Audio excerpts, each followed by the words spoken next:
ጤና ይስጥልን ይህ የፈጠነ ሚዲያ ነው። የሰዓቱን ዜና ይዘን ቀርበናል። ከዜናዎቹ ጋር ፈጠነ ጌታው ነኝ። በቅድሚያም አጫጭር ዜናዎችን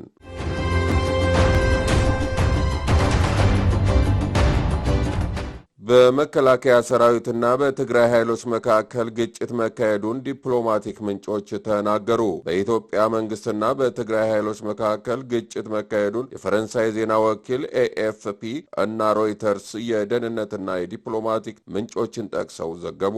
በሰሜን ኢትዮጵያ የአማራና የትግራይ ክልል አዋሳኝ አካባቢዎች ከዚህ ሳምንት መጀመሪያ አንስቶ ግጭቶች እየተካሄዱ መሆናቸውን የሚያመላክቱ ዜናዎች እየተሰሙ ቢሆንም ተጨባጭ መረጃ ማግኘት አዳጋች ሆኖ ቆይቷል።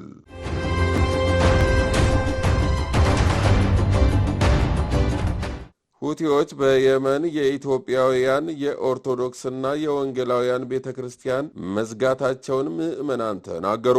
በየመን ሰነአ በርካታ የኢትዮጵያ ኦርቶዶክስና ወንጌላውያን አማኞች ከ20 ዓመታት በላይ ሲገለገሉባቸው የቆዩ ቤተ እምነቶችን በሁቲ ባለስልጣናት ከታሸጉ አንድ ወር እንደሞላው የእምነቱ ተከታዮች ለቢቢሲ ተናገሩ።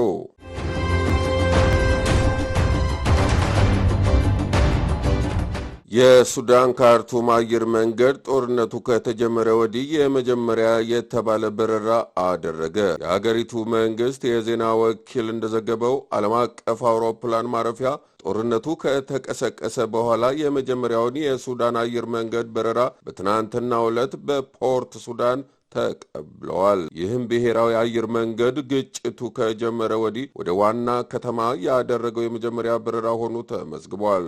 የሱዳን አየር መንገድ በህንድ ሀገር ለ6 ወራት ያህል የቆየ ከፍተኛ የጥገና ስራ ካከናወነ በኋላ በቅርቡ በረራ ጀምሯል።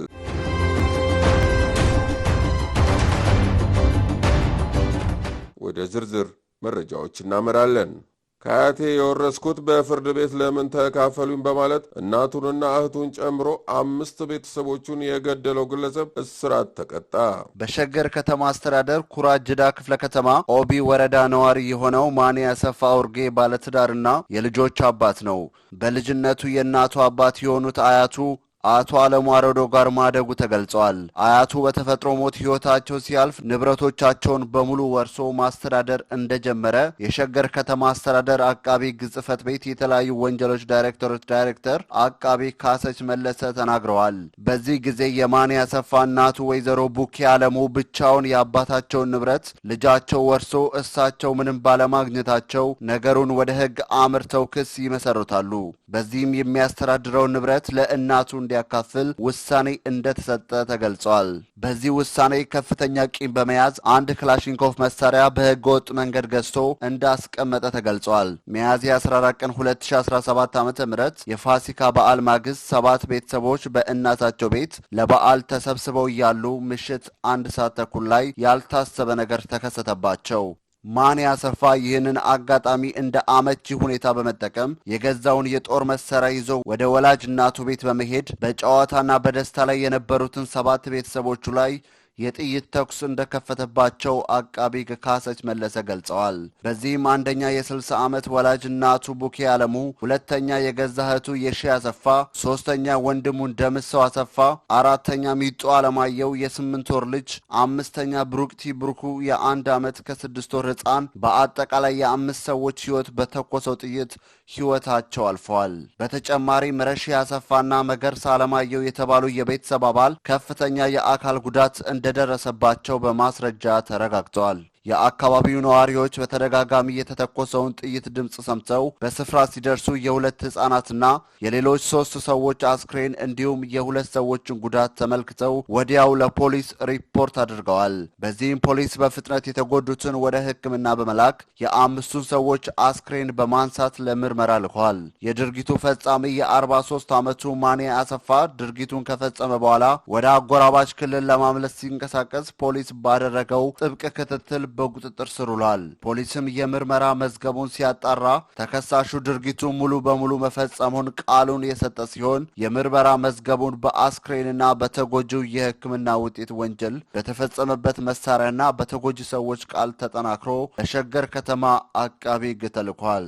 አቃቢ ሕግም ከፖሊስ የቀረበውን የምርመራ መዝገብ ተመልክቶ ህዳር 11 ቀን 2018 ዓ.ም ተከሳሹ ላይ በ5 ሰዎች የነፍስ ግድያ፣ በ2 ሰዎች የነፍስ ግድያ ሙከራና አካል ማጉደል እንዲሁም የህገ ወጥ የጦር መሳሪያ በመታጠቅ በአጠቃላይ በ8 የድርብርብ ወንጀሎች ክስ መመስረቱን አቃቢ ሕግ ካሰች መለሰ ጨምረው ተናግረዋል። ክሱን የተመለከተው የሸገር ከተማ አስተዳደር ከፍተኛ ፍርድ ቤት ተከሳሽ ማንያ አሰፋ በአንድ የቅጣት ማቅለያ በዕድሜ ልክ እስራት እንዲቀጣ ወስኖበታል።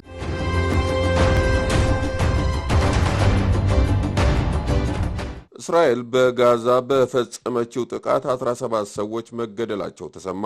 በሰሜንና ደቡብ ጋዛ በእስራኤል በተፈጸመ ጥቃት 17 ፍልስጤማውያን መገደላቸው ሆስፒታሎች አስታወቁ።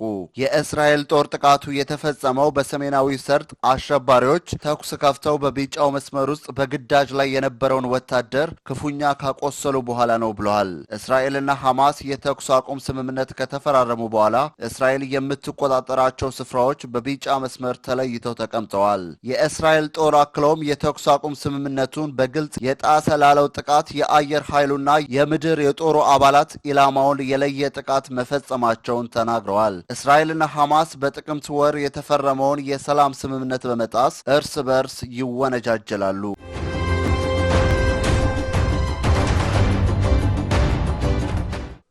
የተከበራችሁ የፈጠነ ሚዲያ ቤተሰቦች ለሰዓቱ ያዝናቸው ዜናዎች እነኚህ ነበሩ። ከዜናዎቹ ጋር ፈጠነ ጌታውን አብሬያችሁ ቆየው። ላይክ፣ ሼር፣ ሰብስክራይብ በማድረግ ቤተሰብ ይሁኑን። ጤና ይስጥልን።